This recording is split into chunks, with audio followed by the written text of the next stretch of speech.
কি অবস্থা তোমার? ঘেরে আসলাম। এই এটা কি ঘেরে? তোমার ঘেরে এটা কি? এটা কি কি গাছ এটা? হ্যাঁ মানে মানে কি এটা কি সজনে বলতে এটা ও তুমি কি পেড়ে নিয়ে গেছো না? বাহ, ঘেরের বাসায় সজনে গাছ তো ভীষণ ভালো লাগলো ভাই। আচ্ছা, সবই অথেন্টিক। তবে গ্রাম সাজনা কিন্তু অনেক উপকারী একটা জিনিস, উপকারী সবজি। তোমার এই তো এই যে তুমি বড় বড় যে ভেটকি মাছ যে দেখাও, হ্যাঁ তোমার ভিডিওতে বড় বড় ভেটকি মাছ আমরা দেখি, এই দর্শকরাও দেখে। তা ভেটকি মাছগুলো আসলে কি এখান থেকে মারা? এখানে কি ভেটকি মাছ চাষ হয়? এইখানেই এই বড় বড় 5 কেজি 7 কেজি ভেটকি মাছ এখানে হয়? আচ্ছা, বাহ দারুণ। তাই এখানে গভীরতা কেমন? এখানে 7 ফুট 8 ফুট না? মাটি কাটা যে মেশিন আছে না, হ্যাঁ ওইগুলাতে মাটি কাটানো, এই যে দেখতে পাচ্ছেন প্রতি বছরই মাটি কাটাতে হয়। আচ্ছা, নদী থেকে যে পলি মাটি সমৃদ্ধ যে পানিটা আসে, এই জন্য ঘের প্রতি বছরই মনে করেন যে আস্তে আস্তে গভীরতা কমে যায়, এই জন্য প্রতি বছর আমাদের ঘের কাটাইতে হয়। তো এটা কি নোনা পানি এটা? তো এই ভেটকি মাছ আসলে কিরকম পানিতে চাষ হয়? মানে কিরকম পানি হলে ভেটকি মাছ হয় আর কি? ভেটকি মাছ সাধারণত চাই মনে করেন কিছু জায়গা ডিপ থাকবে, প্লাস ওদের দৌড়ানোর জন্য একটু এক্সট্রা জায়গা লাগে। মানে ভেটকি মাছের জন্য গভীরতা লাগে পানি, গভীরতা প্লাস ওদের থাকার জন্য লাগে যে জায়গাটা লাগে ওইটা হচ্ছে গভীরতা থাকা প্রয়োজন। মানে ওরা কি আবার ছোটাছুটিও করে? ছোটাছুটি করার জন্য ওদের আলাদা জায়গা লাগে। ও, যদি গভীর জায়গা রেখে দেন ওইটা কিন্তু আবার হবে না। মানে ছোটাছুটির জন্য কি এত বড় ঘের রাখছেন না? হ্যাঁ, এই যে জায়গাটা রাখছি এখানে ওরা ছোটাছুটি করবে, আর যখন থাকার প্রয়োজন, আচ্ছা দিনের বেলা অতিরিক্ত গরম, আচ্ছা গরম থাকবে তখন এখানে থাকবে।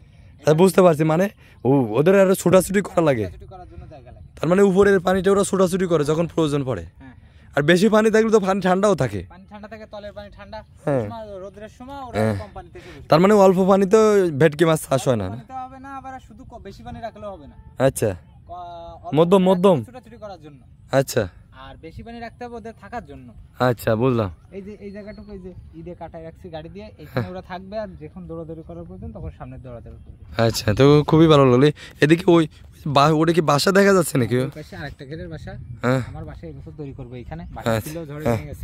এখানে সেই সাজনা গাছের সাথে মাটি উঠায় রাখছো নাকি? এই যে এই কোথাতেই আচ্ছা, আবার এখানে ছোটখাটো ক্ষেত করা থাকে।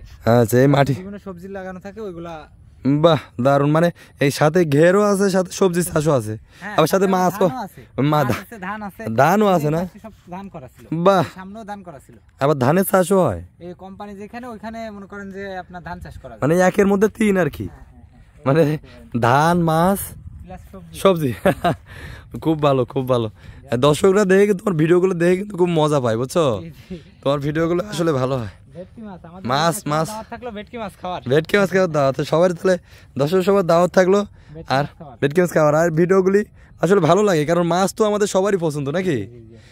মাছ পছন্দ করেন এমন কেউ নাই। মাছ মানে অন্যরকম, খুলনা অঞ্চলের মাছ আসলে বিখ্যাত। নদী থেকে ডাইরেক্ট ওঠে, অন্যান্য যে জায়গা যে এরকম মনে করেন হ্যাচারির ভিতর যে মাছগুলো চাষ করা, আচ্ছা এগুলা থেকে তো আমাদের এই মাছগুলো একেবারে ডিফারেন্ট। খুলনা অঞ্চলের মাছ একদম নদীর মাছ না, ফ্রেশ। এই যে পাশে তো নদী দেখতে পাচ্ছেন, একটু ক্যামেরা উঁচু করলে হয়তো দেখতে পারবেন। আচ্ছা, নদী, ওইখান থেকে মাছ উঠবে, নদীর পানিতে বড় হবে। আচ্ছা, নদীর মাছ যে ছোট মাছ আছে ওইগুলা খায় বড় হবে।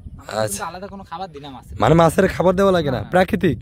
মনে করেন যে চিংড়ি মাছ উঠবে, অন্যান্য যে ছোট মাছ উঠবে ওইগুলা ভেটকি মাছ খাবে। আচ্ছা, ওইগুলা দ্বারা ভেটকি মাছ বড় হবে। বাহ, খুব ভালো লাগলো, খুব ভালো, মানে প্রাকৃতিক, এখানে কোনো ভেজাল নেই। এখানে আরেকটা বিষয় কি, মনে করেন খুলনা অঞ্চলে ঘের করে একটা সুবিধা কি, আপনার ইনভেস্ট করা লাগবে কম, লাগতেছে না, নদী থেকে উঠবে। আচ্ছা, মাছ নদীর মাছ খেতে দেওয়া লাগতেছে না। বাহ, মানে যে দুইটা মুখ্য খরচ সেই দুইটাই নাই। মানে আমরা ঢাকা শহরে যে আমরা থাকি, বুঝছো, তো আমাদের কিন্তু একটা অসুবিধা আছে, কিন্তু মাছ কিন্তু আসলে মানে এখানে কোনো ফরমালিন আছে কিনা, মাছের ভিতরে কোনো কিছু দেওয়া আছে না, কোনো জীবিত মাছ পাওয়া তো এখানে একটা মুশকিল। জীবিত মাছ ওরও তো একটা ব্যাপার আছে, মাছ জীবিত মৃত এটা বিষয় না, কিন্তু বিষয়টা হচ্ছে মাছের ভিতরে কিছু দেওয়া আছে না, মিশানো আছে, কোন মেডিসিন খাওয়া হয়েছে কিনা, এই বিষয়গুলি। আর হ্যাচারিতে যে মাছগুলো চাষ হয় ওগুলো তো আসলে মনে করেন যে এই যে ব্রয়লার মুরগি আছে ওর মতো অল্প দিনে বেশি দ্রুত বড় করার জন্য যে খাবারগুলো ব্যবহার করা, ওইগুলো তো আসলে আমাদের গ্রামে পসিবল। যাক, তোমার ঘেরটা অনেক সুন্দর লাগলো, ধন্যবাদ, অনেক ঘুরে ঘুরে দেখাচ্ছ, খুব ভালো লাগলো। আর ভেটকি মাছের ভিডিও দেখবেন ইনশাআল্লাহ। সবাই দাওয়াত, ইনশাআল্লাহ।